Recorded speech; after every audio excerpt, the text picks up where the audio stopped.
ICCM Conversations, Her Story, an opera for performers living with Parkinson's. I'd just like to take a moment to welcome Amy and Nicola today. Hi Amy, I like the wave. Dr. Amy Mallett is a composer and a theatre maker with research interests in interdisciplinary collaboration, research as practice, nice phrasing there, Amy, I'd like to talk to you about that, and creativity as a catalyst for change and growth. Nicola Wydenbach is a classical soprano, a musical director, and a community singing leader. And she is the training director of Sing to Beat Parkinsons, amongst many other things. I'll let Nicola and Amy tell you more about themselves. And we're really absolutely delighted to have you join us today. And I think some members of your community singing activities are joining us on the call. So welcome, Jenny, welcome, Patricia, and welcome, Edward. We're really happy to have you on the call today. So we also have Peter. I've just seen Peter's here as well. So Peter's joined us too. Hello, Peter. I tell you what, Nicola, why don't I hand over to you now for what I know is going to be a fantastic session. Thank you very much. Brilliant, thank you. Before we introduce ourselves, there has been in the chat, which I might ask Rory to pop in again, the Mentimeter chat. So we're going to ask you a question. Now, if it doesn't quite apply to you, the question is, I'll say it first, is thinking of a group that you have been worked with or have worked with, if you were to ask them about the impact of your practice on their well-being and quality of life, what terms would you expect? Now, I know some people in here don't run a group and they've been in a group. You can answer it as if you were in a group as well, so that's perfectly fine. So we've got things like empowering, empowerment, joy, sense of belonging. See, people are still adding, so it keeps moving. Building confidence, sense of belonging, musical, self-representation. So these are words that you would expect to hear. Fantastic. So I'm going to introduce myself first of all. So myself and Amy are part of a collective called CARVEcoLAB, which we formed in January 2019. And how that came about is, I'll tell you my journey. I'm, as Joe quite rightly said, I'm a singer, and I've always been involved in community work. I started particularly with a company called Streetwise Opera, who work in the homeless sector. So I've always used music, and particularly opera, in an interesting way and with unusual environments. And that used to run alongside my performing career. And then my father-in-law, quite sadly, was diagnosed with Lewy body dementia. And when that happens, I started kind of going round to the house a lot more. I was on maternity, so I was there quite a lot. And I noticed he was having speech therapy. And it suddenly twigged on me that a lot of his exercises that he was doing were very similar to what I do when I warm up. So I did a bit of research and found out that singing for people with Parkinson's is not an unusual thing. There were a few people already doing it. And I was very lucky to win a scholarship from the Finzi Trust. And it was a real chore. I got sent to America in a heat wave to California, and I watched and observed a wonderful organisation that is now 25 years old, called the Tremble Clefs, who also had a dance company called the Tremble Toes, set up by an amazing woman called Karen, who was a speech language therapy therapist, a specialist in the Lee Silverman voice technique, which is one of the specialisms for people with Parkinson's. And she wanted to have an activity after the treatment, the speech language therapy treatment finished. So she came up with a singing group, and they're still going strong to this day. I came back with all this information. I researched and found out that Professor Grenville Hancock's was already starting this kind of work in this country. And I kind of hooked up with him, and I'm now part of Sing to Beat Parkinsons. And we've been running training for the last 5 years to encourage other people to do it. And I also run 2 of my own groups. But always in the back of my mind, I thought, is there something else? Is there something more that we can do with this singing? So I met Amy. Amy's a composer. She also works with people with Parkinson's, and we kind of formed CARVEcoLAB with 2 dance artists. But I will hand over to Amy, and she can tell you a little bit more. So I first became connected with the Parkinson's community in 2014 when myself and Sarah Lewis, who's on this slide, started to work for English National Ballet on their Dance for Parkinson's scheme. And that's where Danielle Teal was already working, and she'd been there for a number of years. She was in fact part of the original team that went over to New York to visit the Mark Morris dance group, who established Dance for Parkinson's over in the US. And then she was part of the team that brought that over to the UK and started running classes here.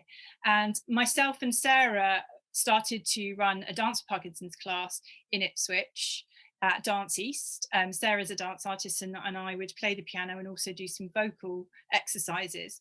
From there, everybody loved the vocal stuff and said, oh, could you set us up a singing group too? So we did that. Nicola's filled in the rest of the story there. I met Nicola, and together the four of us got together because we felt that there was so much potential within our groups that it wasn't just about going to something every week and feeling better after it. There was a lot of creativity there and a lot of potential to make performance work. When I met Nicola, I said to her, oh, Sarah and I have always had this sort of aspiration to write a ballet for performers with Parkinson's. And Nicola said, well, I've always wanted to write an opera. And so we thought, why not? And that is exactly what we did. In 2019, we formed this artistic collective, and we got together with some of the Parkinson's community in Suffolk and some of the Parkinson's community in London to start playing with some ideas and generating some creative material together. So that's musical material, libretto, and dance. And now what I'm going to do is just show you a little bit of that story. We've got 2 films which are about the making of the opera. And I'm just going to mess about with my screen a little bit to get those films up for you.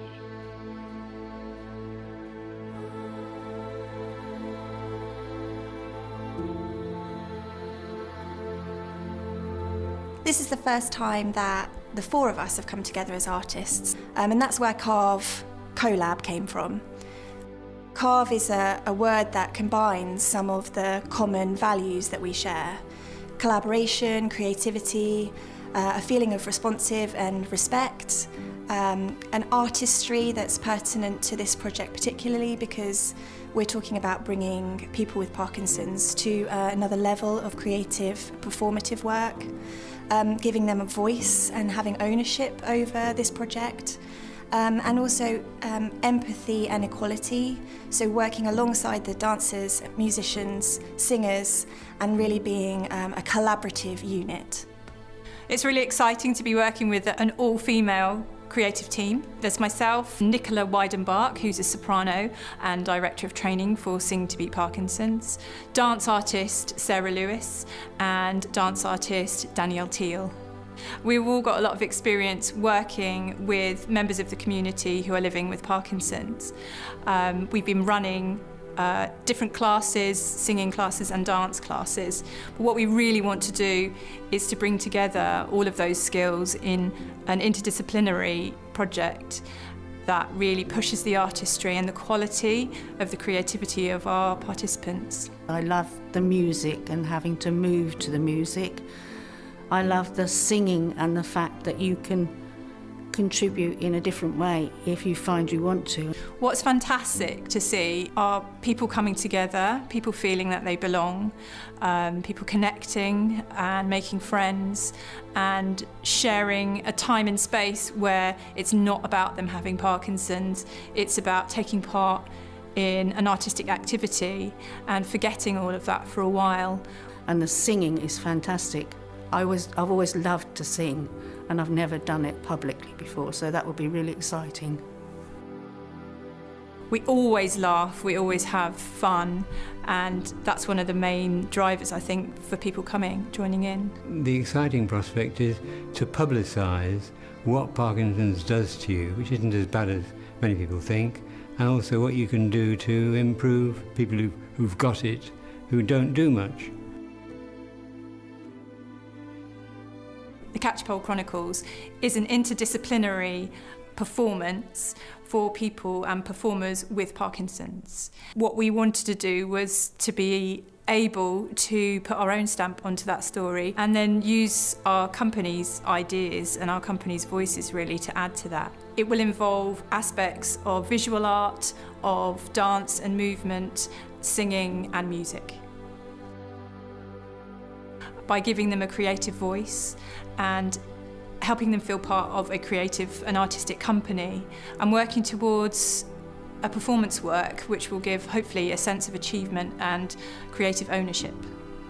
What we've seen in our workshops today is we've seen an amazing level of engagement, of enthusiasm, of people just willing to try out new things and surprising themselves. So some people have turned up today thinking that they were going to join the cast as a singer, but they found that they can dance and input in that way as well.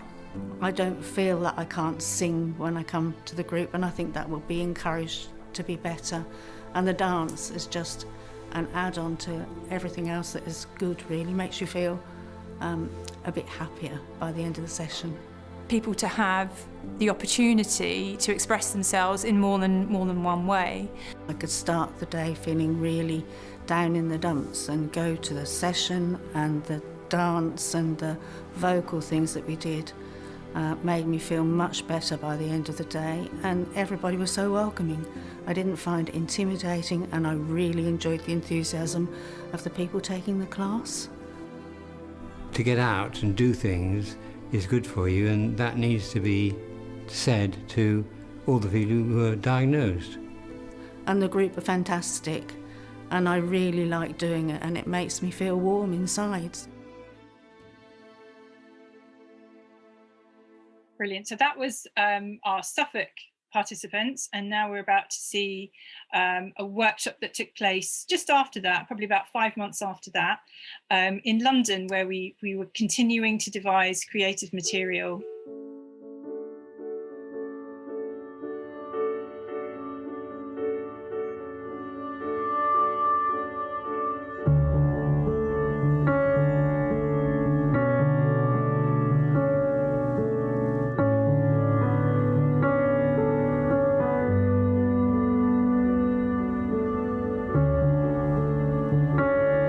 We've come here to London today to meet the Parkinson's community here, and we have been doing some music and some dance, and we have been taking the group through some creative exercises. So these next stages of the project are all about devising an operatic work, and we are going to be working with our cast and developing music and movement material, as well as lyrics and other aspects of the story. It's brilliant, and then this bit goes, pour another drink for the revenue man, pour another drink for the revenue man. Brilliant, so let's do those two bits together. So we are looking at using the idea of drinking, of smuggling, of rolling barrels from the beach to the pub, and taking movement and lyrical ideas from those. Before I came, I didn't feel very creative. But I think it's set up in such a way that you are disinhibited, and you can improvise, and you can learn from what other people do. We're working in 2 sites, and we're going to develop it in Snape first, but we were very keen to make sure that our London participants also had some place in the music. So we've been writing some lyrics today about a big pub song.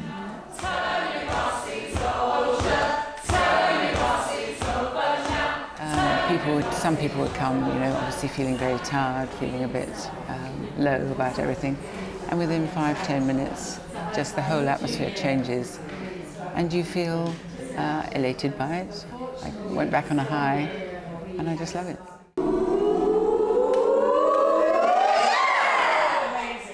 It's new to me, so it felt a bit odd, but it gets easier all the time. You're doing it, and suddenly you're making these movements, and you think, oh, yeah, I can do it after all. By singing and dancing in particular, it's a really wonderful creative way of bringing people together making them have a voice, making them feel part of society. And this project, because they're actually devising it as well, they're responding to it fantastically well. I've just been sitting with someone who's been writing lyrics for one of the songs, and I couldn't stop him. He was just coming out with sentence after sentence. Well, I've been to both Parkinson's dance classes and singing classes, and I found them hugely enjoyable and very beneficial. So the idea of putting them together into a music theatre piece seems a really good idea. Well, I need, especially the dancing, as I need to stretch and get my joints working, you know, because if I don't, I stiffen up too much and life gets very painful. I really enjoyed it. I couldn't stop laughing, actually, you know. It was good fun. It's just totally natural and very, very supportive because of that. It's a very new concept for me, but you know, one morning in, I'm enjoying it very much indeed. I felt alive and a sense of fun. It's good because usually things like this you're told what's going to happen and you don't have any input at all. So it's makes it unique in a way, I suppose. And the third very short film, don't worry, it's only literally 2.5 minutes, this one, is a bit of a departure, because where we got with the opera was that by the end of 2019, we had actually made an opera together. We'd come together at Snape Maltings and put on a workshop performance with an audience. On the strength of that, we were invited to the Royal Opera House to do a community residency there. And that was what we were looking forward to in 2020, when obviously the pandemic hit and we were interrupted in our dreams. So what we did was we kind of went online for a bit, and we took some of the themes from the opera. We ran some online workshops and gathered again artistic material from the participants and put it together to make this little film artwork, which is called Her Story, the COVID Chronicles.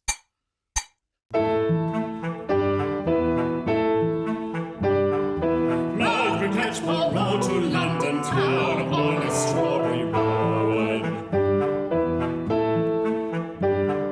20 guinea price to hunt her down, for that horse was stolen.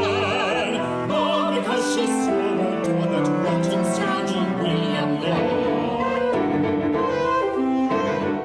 To my kindest mistress and benefactor, Mrs. Cobbold, my sorrows are very great to think I must be banished out of my own country and from all my dearest friends forever. I must humbly beg on your goodness to consider me a little trifle of money. It would be a very great comfort to your poor unhappy servant, Margaret Catchpole. Far away, a thunderous sea has many features I yearn to hear and see. Rhythmic sounds as waves hit the shore. Spray that rises high in the sky. Protection from intruders in times gone by. Lighthouses shine their beams of light across the dark. Memories flood back to help me find some comfort. Feeling my feet in the warm sand. Looking at the imprint of my footsteps behind me. Building sand castles just out of reach, waiting for the tide to come in and crash them down. Ready to start again another day.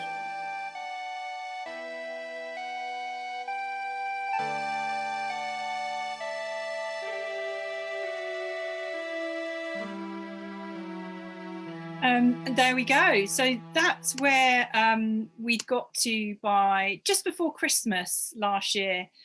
Since then, we've done some more online activity, and we've just today launched a bit of an online exhibition, which we call a kind of a digital quilt. Again, it's a mixture of different artistic outputs made by our participants. And this time it's available online. So on there, you've got visual artworks, poetry, creative writing, short stories, audio recordings, some textiles work, an amazing array of really beautiful things. And I think it's already gone into the chat, our new website address, which is www.CARVEcoLAB.com, and it's the digital quilt on there. So if anybody wants to have a look at that, literally, you heard it here first, it went live today. I'm just going to pass you back over to Nicola now, who's going to introduce some of our participants from the project. He'll tell you about it in their own words, I'm sure. Thank you, Amy. So yes, we have, luckily we have 4 of our stars from the films, and that you will probably recognise some of their voices, if not their faces. So I'm going to ask Edward and Peter and Trisha and Jenny if you would like to unmute for me. I'll just give you a second to do that. Okay. Hi, hello Edward, nice to see you. Yeah, and you. Fantastic. I'm just going to put myself onto speaker view, gallery view, so I can see some more of you. Hello, everyone. I think you've managed to unmute. Brilliant. Fantastic. So I'm going to ask some general questions and just pop up, give me a wave, and I will get you to answer. So what's made you come along to the opera workshops in the first place? Who would like to answer that? Jenny. Well, I think quite a lot of us have been doing Pilates classes and dance classes and exercise classes. But, you know, just doing movement for the sake of an exercise isn't very fulfilling, whereas this seemed to encapsulate a whole lot of emotional ideas as well. And so that there was the story. And I think that's what I found particularly interesting. It's a wonderful story that you made out of this woman, Margaret Catchpole. And one can really live through all sorts of emotional feelings as well. And I think as Parkinson's people, you know, Parkinson's is a very self-absorbing condition. Well, it can be. And it's really good to have something which takes you completely out of yourself. And so that was, I think, my choice. Brilliant. Thank you, Jenny. Trish, I think I saw your hand up as well. And then I'll come to you, I promise. Oh, sorry, did you want... No, go. Okay. Well, I asked to take part in this project because I had been doing some singing with Amy and the other folks, and I really loved it because I'd been told as a child, don't try to get in the choir because you can't sing. But the whole thing is aimed at encouraging people to do whatever they feel capable of doing. And if you want to join in, you do. And if you don't, you don't. And the fact that we might be and have done a performance with something that we've all helped put together was really exciting to think about. And it has been. Brilliant, thank you. And I think I saw Peter, I think I saw you waving. Yes. When I was first diagnosed, I didn't get too depressed about it, which some people do, but I realised I needed to take part in fresh activities. And I can tell you, when I saw people I was doing ballet for Parkinson's, it raised a few laughs because they, especially women, you mean you're doing ballet? Have you done it before? So they've never done it before, but it's absolutely brilliant. And I love it. And I'm now a ballet fan, as well as singing, even though my voice is going downhill. Thank you, Peter. Edward, I can see you waving. No, I just wanted to add to what Trisha said about being told as a child that you can't sing. And you internalise that.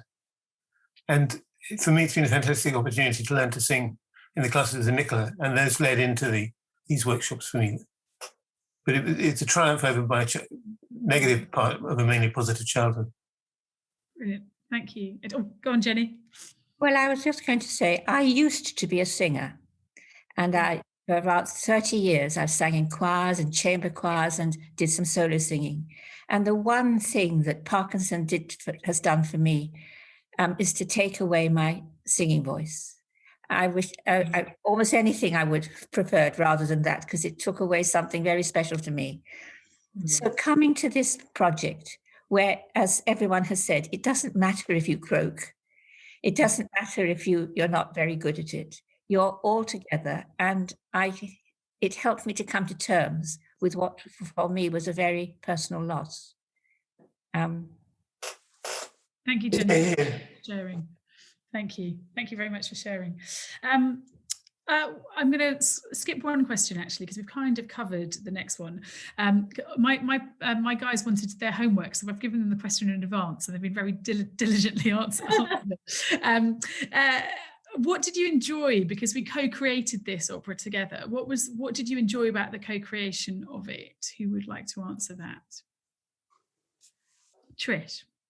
I like everything about it. I'm really enthusiastic about it, but I liked the way that each new thing was presented to us, made it so enjoyable. You're just waiting the next time to find something else coming along that you're going to be part of and enjoy so much. Brilliant. Does anyone else want to add to that? Oh yeah, Jenny.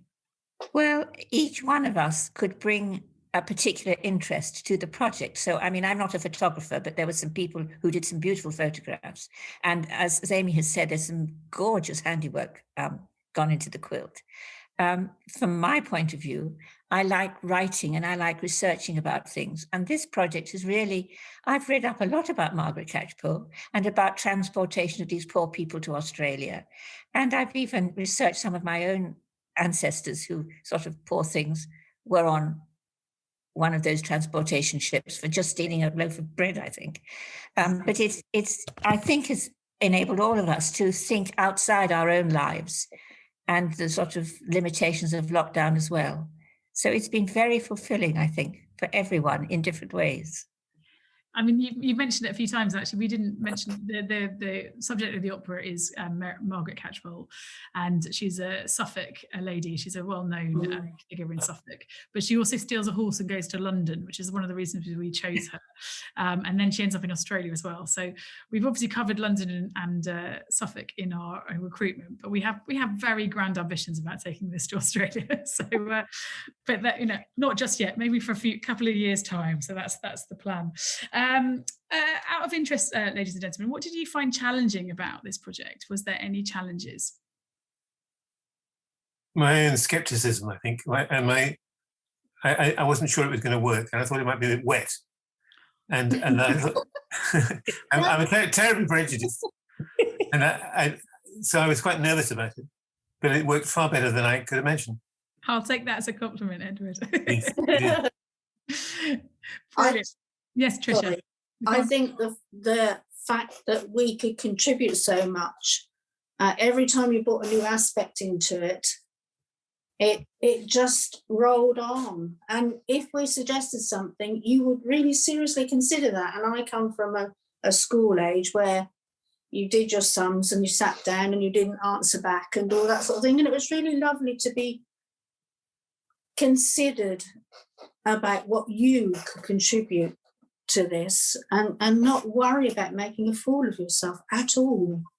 You could contribute so much with just a remark or a slight suggestion, which would be rolled on by the other folks who picked it up, and then you would make it happen. And it was really amazing. I loved every minute of it. It was great. Thank you. Just out of interest, I mean, just wondering from your perspective, because I will selfishly, I'm sure Amy will, and the rest of the team, we absolutely love doing this work. So we get so much out of it. But why do you think this work is necessary?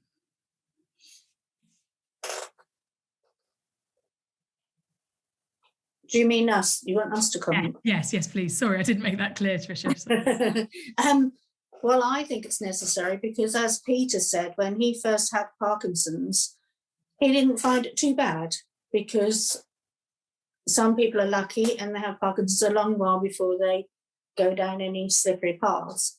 And you can become very introspective and very unwelcome to suggestions about anything you do. And it does take away things bit by bit, Parkinson's. Like Jenny with her singing, and I've got a leg that dances on its own, so I'm very lucky. Put any effort into that, it does its own thing. But that can be very inhibiting and very upsetting.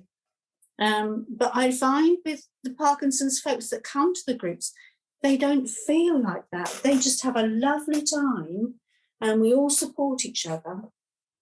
It's just a great environment. And I think it's very important that people in the country and as well need to realise what a nasty thing Parkinson's is, because it's insidious and it takes away a bit more of you and a bit more of you. So it's lovely to use whatever I've got now to help other people, perhaps, because that's brilliant. That's why I think it's important.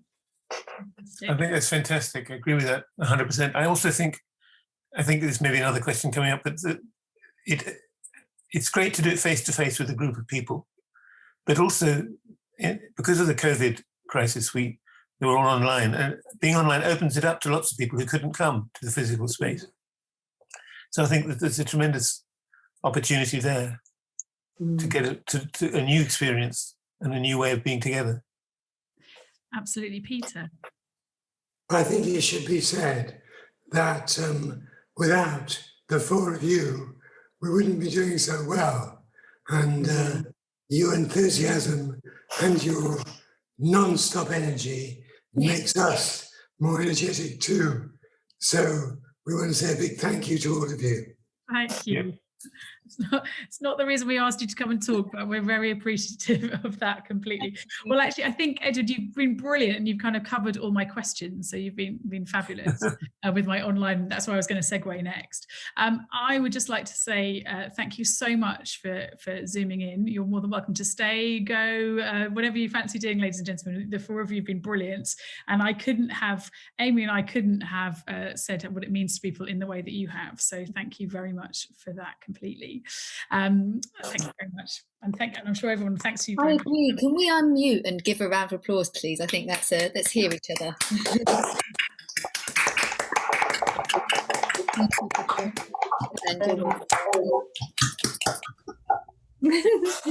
So, ladies and gentlemen, this is over to everybody again now.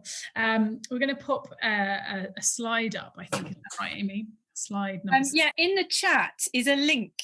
We're going to try and get all technical here and do something else that's whizzy. We're going to try and use a Jamboard.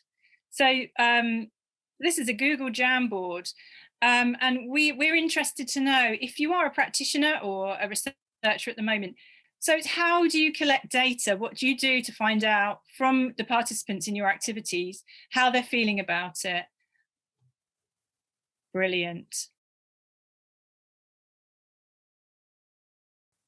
Fantastic. I'm going to read a few of these out. So we've got interviews, observation, focus groups, feedback forms, verbal reflections, online surveys like SurveyMonkey, observation and field notes, conversations, participant stories, micro-narratives, and self-signification. This is brilliant stuff. Semi-structured interviews, phone or online, written reflections from the facilitating team, a real mixture of stuff.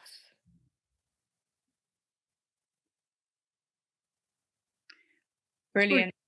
So you can carry on adding into that, but I suggest everyone have a little screen break. Brilliant. So I think most people are on their way back, ladies and gentlemen. So what we're going to do now is we're going to pop you into breakout rooms for about 10 minutes, I think, 10 minutes with your cup of tea, to discuss what's been up on the Jamboard, and also to give you another task of the question is there a way of evaluating and getting feedback more creatively? So I was wondering if you might be able to brainstorm for me. How could you do feedback and evaluation more creatively? Great. Hello, everybody. So as with all these things, especially because we've only just met in the last hour, my idea is that hopefully a couple of people, or maybe because I know there were 5 breakout rooms, or possibly one person from each room will say something, but you are under no obligation, because I've been on these things before and sometimes you're just not in the mood and don't want to feedback. But I can see from the Jamboard that you've been having some great conversations. A lot of you also came back with smiles on your faces, which also is quite important too. But is there anybody that would like to unmute and just share a few thoughts that were going on in their group for me? Well, I can jump in with our group. Thanks, We're very well, we chose blue. So if you can see the jam thingies, our little stickers are blue there.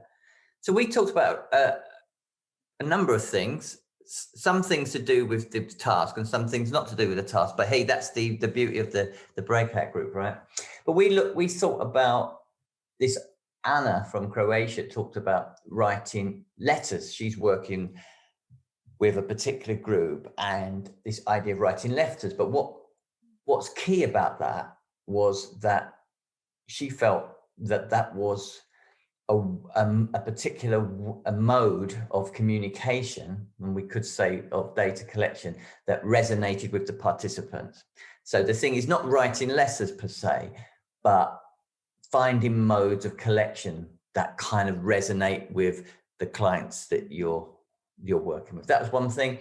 We talked about the idea of, Sarah was talking about this from Northwestern University's idea of working with quite high-tech things, but kind of bioindicators. And Sandeep talked about that also, this idea of sort of measuring physiological responses.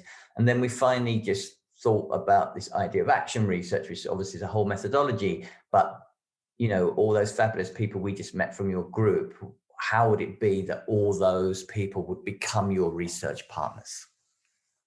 Funny you should say that, Lee. We may have more to add on that later. Brilliant.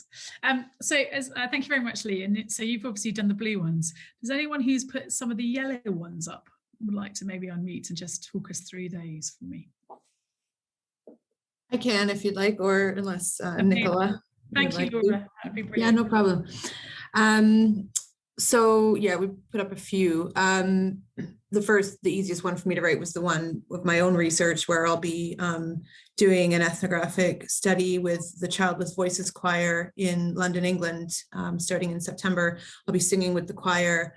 I'll be doing one-on-one interviews and then focus groups. But then I'm going to be bringing my findings back about 4 or 5 months later to my participants, to the women singing in the choir, and we'll be discussing in focus group interviews their experience from the first phase of my research, and then doing a collaborative composition project based on their experiences with singing in the choir and with involuntary childlessness. So, and then recording it professionally and hopefully disseminating in things like World Childless Week and other things like that. The other thing, and Nicola was discussing, actually, Nicola, do you mind talking about because I don't want to mess up how you talked about it with WhatsApp and visual representation. I would love to. I'm so sorry. I was just writing on the group that I had to go because I'm actually on the school run. But I will just give a minute.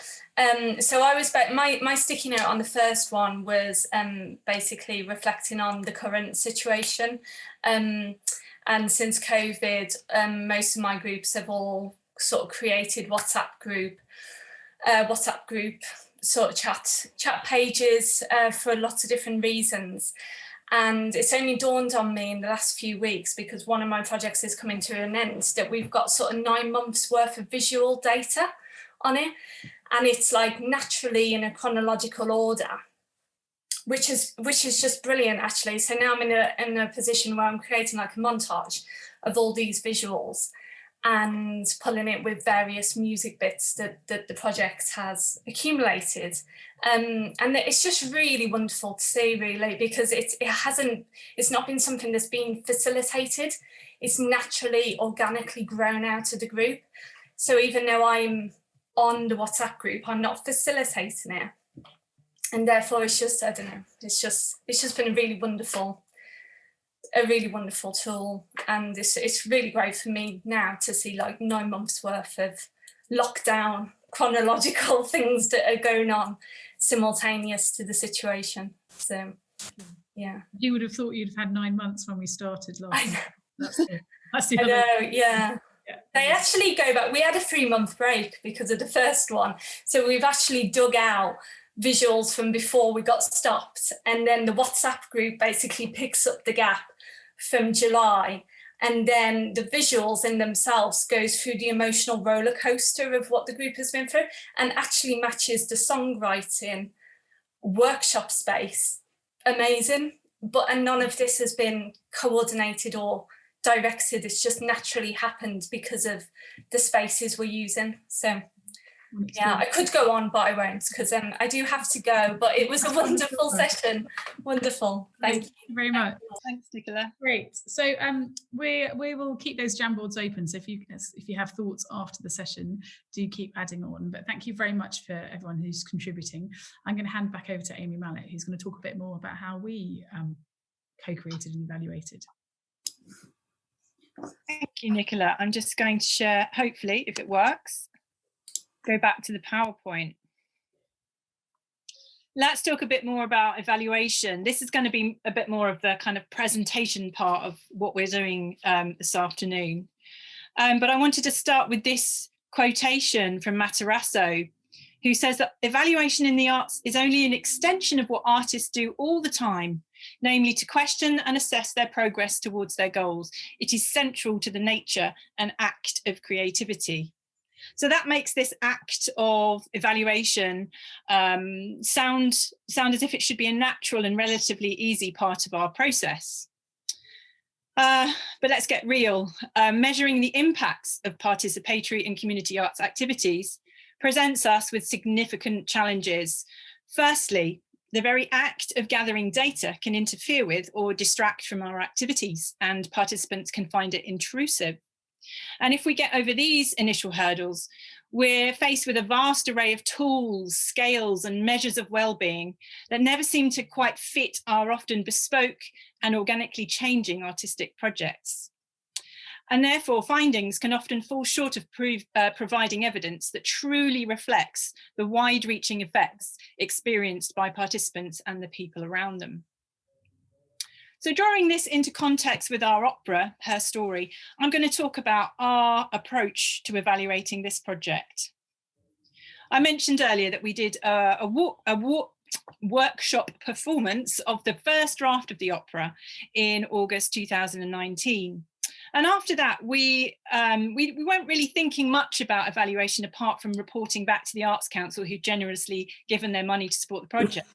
So we conducted email interviews, not as creative as writing a poem or a song or a WhatsApp chat. So we conducted email interviews with our 10 cast members. And we designed the questions to draw out their experiential accounts and relating to the impact of taking part in the workshops, the rehearsals, and a performance of the new opera. I'm going to share with you now an extract from one of these accounts.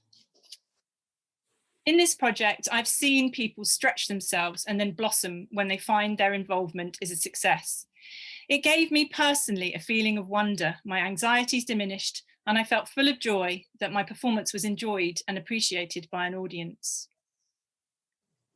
And I'm sure you can see how that we were all struck by the richness of this sort of testimony and the sense that something profound had happened within the project. We were also faced with a huge challenge. How on earth do we translate these words into meaningful results or measurements?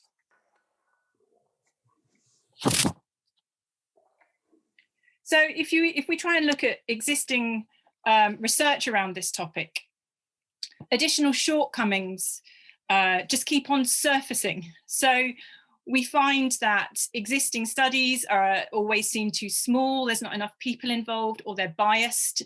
They're always about the positive outcomes of the activities and don't take into consideration the negative things. The impacts are so complex and can affect so many different areas of people's lives that this makes them difficult to measure. Evidencing change is time consuming again and requires a large range of impact assessment. This is an important one to me, actually. Data collected is seen as inadequate or anecdotal. How can we as researchers argue that a WhatsApp group and conversations can be seen as quality research data? And then anyone that's ever got funding for projects like this will know that the focus of reporting and evaluating tends to be towards proving money has been wisely spent on your project. So we decided to get creative. We ran our 10 interview responses through some word cloud software, which produced this rather beautiful image.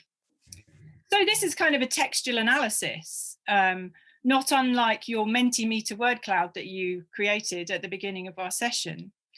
And you can see which words stand out, which were the words that came up most within the testimony. And this image shows the powerful sense of group belonging that had developed in our company, even by this point in the project. The richness of qualitative data and insight inspired us to try to replicate the successes of our collaborative approach to artistic creation within the evolution of a bespoke evaluative process involving our participants, not only as performers, but also as researchers.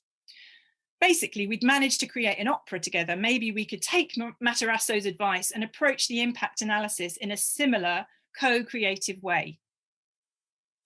In clinical research, PER, patient engagement in research approaches, have become increasingly popular with medical teams and funders. PER studies draw on the experiential knowledge of people living with a particular health challenge, not as research subjects, but as an integral part of the research team.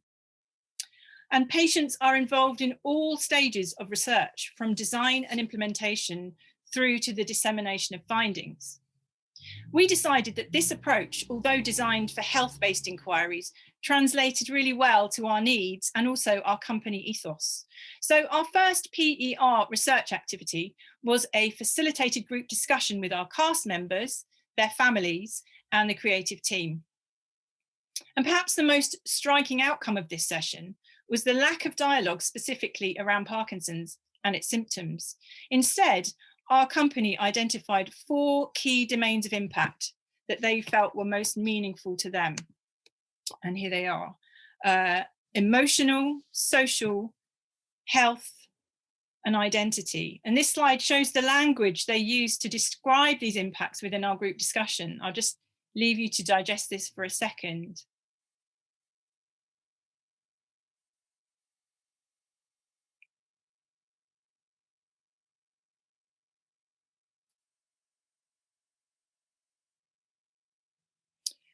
So, where do we go from here? Unfortunately, as you've heard today, our opera project was interrupted by the pandemic, which means that the impact analysis was put on hold too. But this has provided a useful period of reflection. We've identified a number of potential lines of inquiry for the evaluation of our project going forwards. Overall, the discussion strongly communicated that for the Her Story company, rehearsals and workshops are a time when Parkinson's does not define them. One gentleman remarked that since taking part in the project, he could now say with pride over dinner with friends, "I am a singer." This could suggest that a transformation of identity, musical and otherwise, may occur in those taking part in participatory arts projects. Studies within other marginalised communities have shown that participating in creative arts can help people to redefine themselves by increasing a sense of self-esteem and accomplishment as individuals, whilst promoting social interaction and feelings of connection. Linked to theories of transformative identity, the phenomenon of working towards and producing a live performance to an audience may also have a part to play. Our cast and the people we've talked to who have shared their experiences today talked of the act of performance, forcing them to take things to the next level, which at times meant overcoming discomfort, tiredness, and anxiety. One cast member remarked, "I can honestly say that I was exhausted but exhilarated to the point of wishing that it hadn't come to an end because I felt so alive." And some researchers argue that when we're performing, we can adopt new or different personas. If applied to performers with particular health challenges, this may offer well-being opportunities and the ability to separate from the ill or challenged self, both on stage, and maybe carry this into other areas of life too. It's widely acknowledged that partaking in performance and other artistic or creative activities can induce a sense of flow, where the individual becomes engrossed in the experience, in turn contributing to a sense of fulfillment and satisfaction. Psychologist Martin Seligman sees flow as a form of engagement, one of 5 essential and measurable elements of well-being necessary for individuals to truly flourish.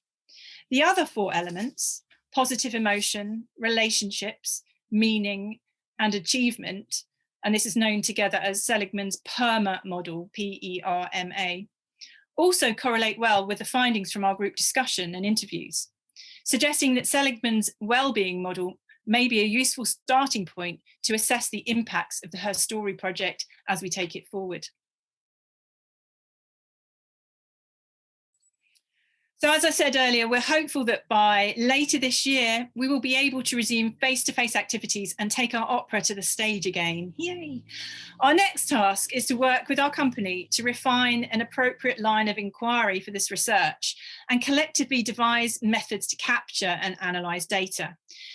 Together, we want to use our creativity in the formulation and application of qualitative approaches that privilege anecdotal evidence. This, for example, could include peer-to-peer interview, enabling participants to reflect on their own and each other's stories. Quantitative measures will be devised by those most involved in the process, ensuring that they are meaningful, useful, and accurate. By triangulating evidence with the perspectives of other key stakeholders, such as the lead artists and the participants' families, we aim to arrive at a 360-degree collaborative approach to analysing the impacts of the Her Story project. And just as our cast have been part of the creation of the work itself, they will also be integral to the evaluation of the creative process and product.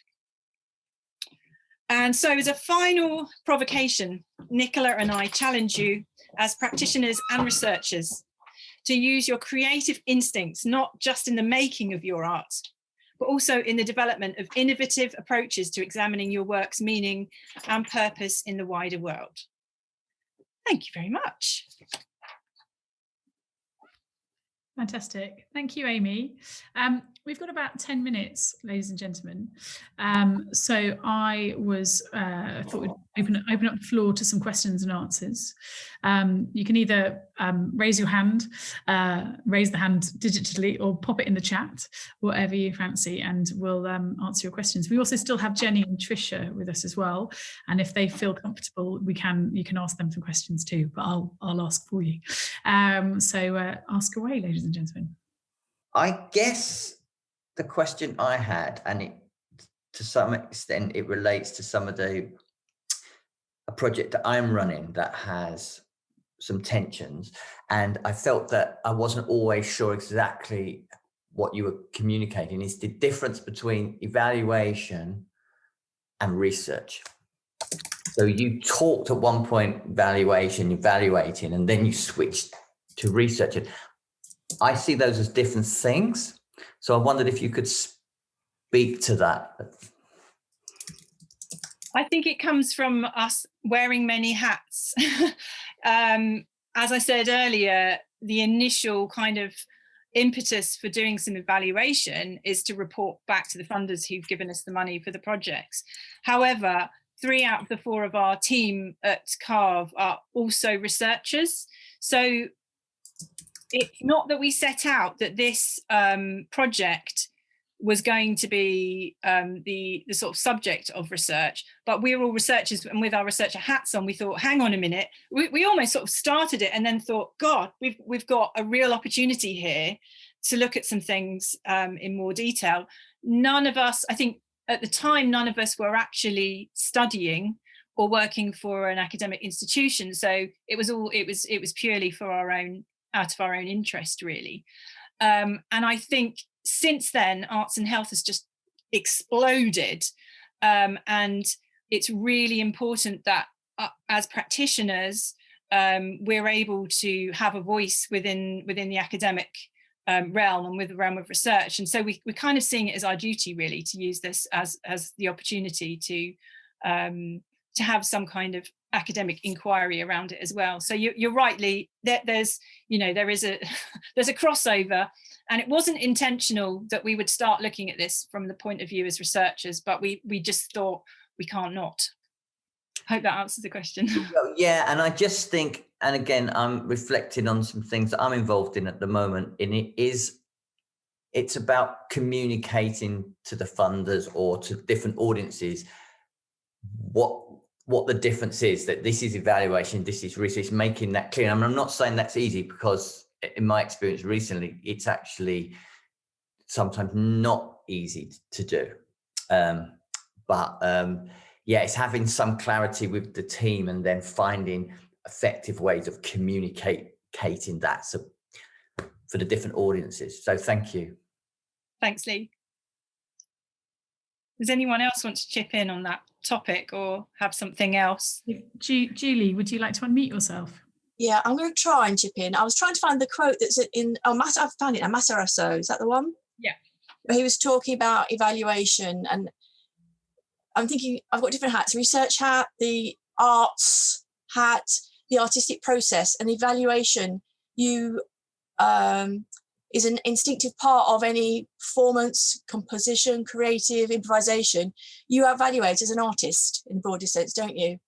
So thinking about Lee's question, and I'm not sure how this is helpful, but it just separates out for me in my mind about evaluation, data collect. I just love the artistic processes of evaluation that are integral to your project, and the participant ownership and co-creation, and all those wonderful art-making, creating terms, which may be at odds with some clinical forms of research, evaluation, data collection and gathering. And there is a tension there. Absolutely, yeah. And this is a big topic. Well, it's a big topic for discussion at the moment, isn't it? And something that Nicola and I feel really strongly about. And there's a tension in terms of language for a start, and how, even when you're looking at well-being, the word well-being and what that means to so many different people. I think there's the last time I read a systematic review, there was 110 different types of well-being scale that were being used in the research world, which is just staggering. And then you're right, Julie, you look at the richness of what we're being told by the people who are involved and the people this is happening to, and you just think, well, how do we articulate that? How do we get this message out into the wider world? Does it need to be an academic message? Maybe not. Maybe it's just a societal thing. Taking part in this type of stuff just enriches your life and helps you flourish. And the fact human beings are the center of this, this is a stupid thing to say, but with feelings, emotions, dealing with adversity in life. And it's very personal. I was very touched by, quite emotional actually, by some of the stories that I heard today, because they're real life experiences, experiential, they're dealing with every day.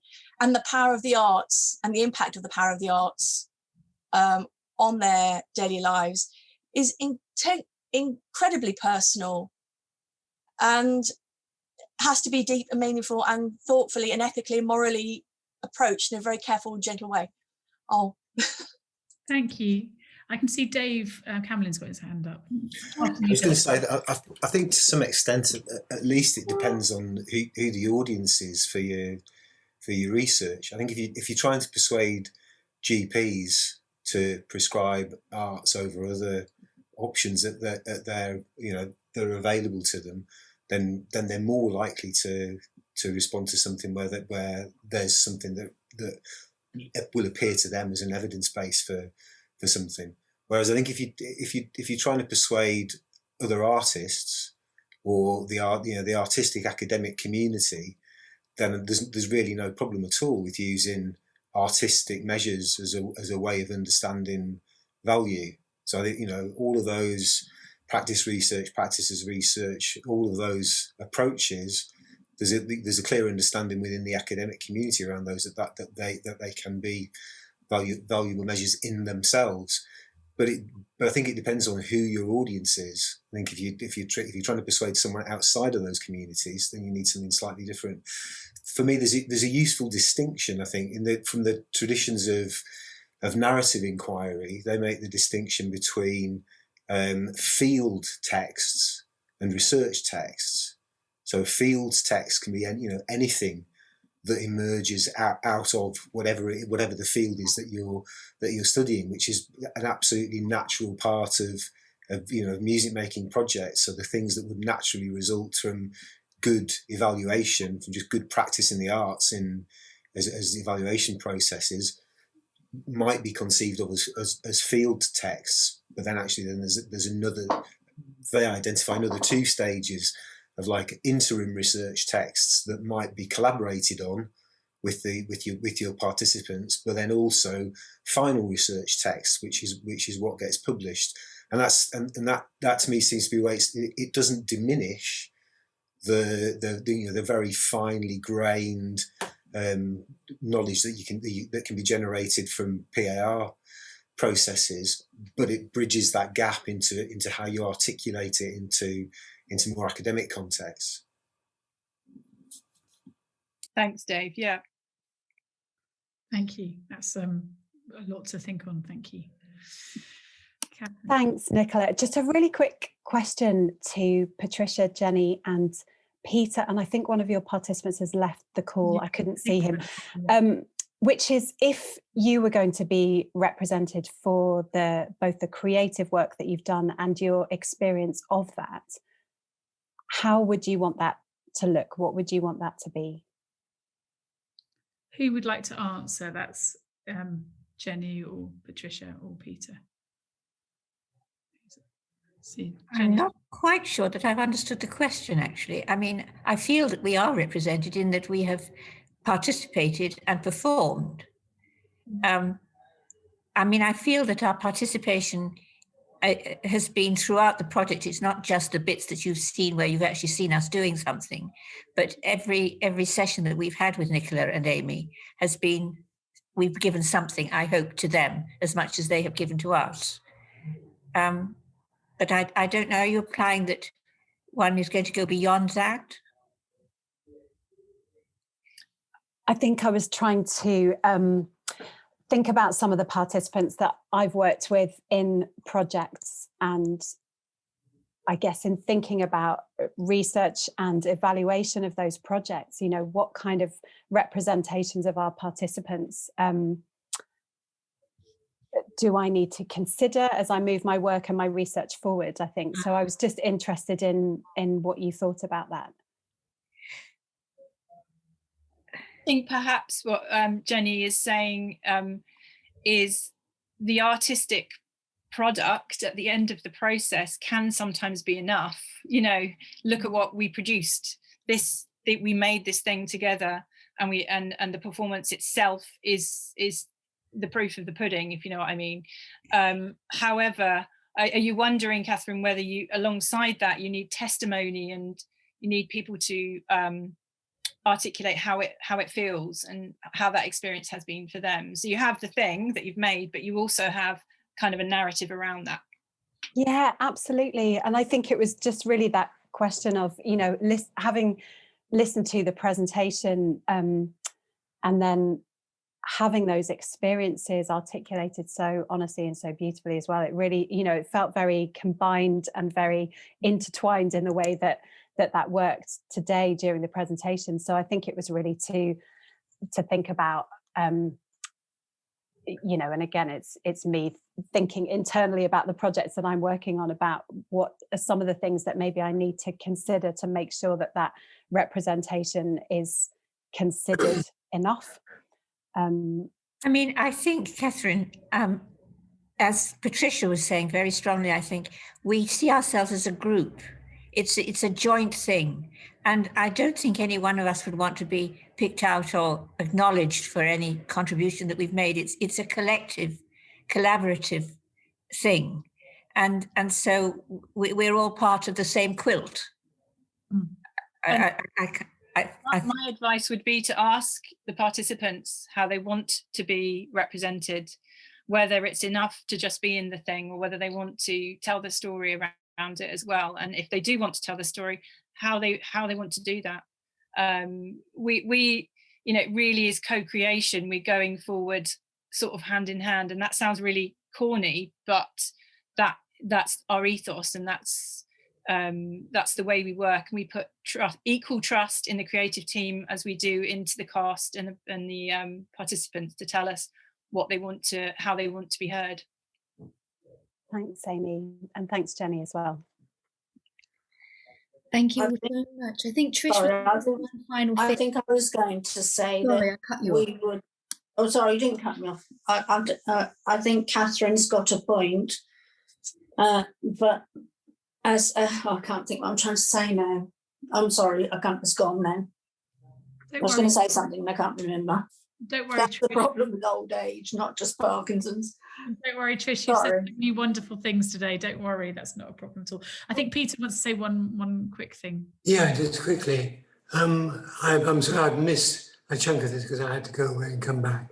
Has anybody raised the question of the age band which Parkinson's represents? We're nearly always old people, and that makes us a rather different group from most people who'd be researching. And I think that may be a factor which we ought to consider, because you talked about nobody wants to be the star of the show. We all participate jointly. If we were 20 years younger, and there might be a much greater degree of kind of ambition and desire for recognition than you get with our group.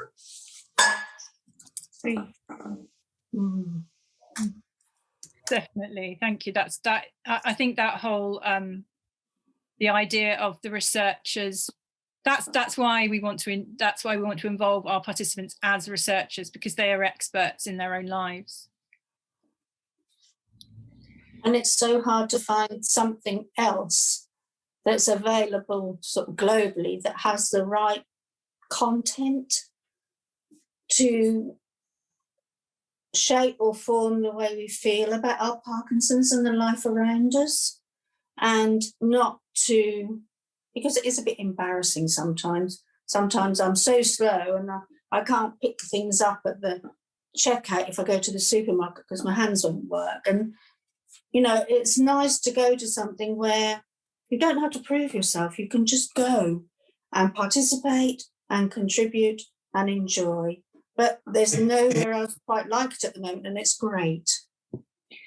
Well, I think that's a lovely note to end on, Trish. Thank you.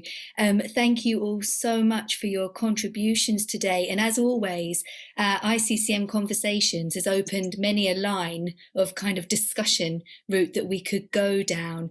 And I'd encourage you, will the Jamboard stay live, or is there a way you'd like? The Jamboard will stay there. Yeah. So the Jamboard will stay live. Your quilt is available hot off the press or the needles, I'm not sure how you made it, or the camera today for you to all have a look and listen to. And I just want to kind of pause here and say thank you so much to Amy, to Jenny, to Nicola, to Peter and Patricia for your contributions, and Edward, who's left us today. And if we can just take a moment to unmute and thank all of our speakers for their excellent conversation today.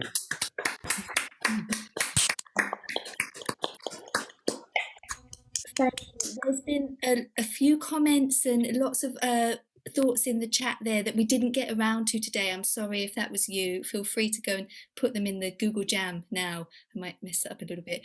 Thank you so much. This is our last event of this kind of term. I'm thinking in school terms at the moment. We'll have some more events coming up after the Easter break. And if you would like to hear about them and you're not on our mailing list, you're very welcome to sign up to our mailing list. A link will be coming in the chat to that. You're very welcome also to go to our ICCM YouTube channel and watch recordings of previous events. Other than that, thank you everybody. We will see you next time. Thank you so much for joining. Bye. Thank you. Bye-bye. Thanks, Joe. Bye. Bye, everybody.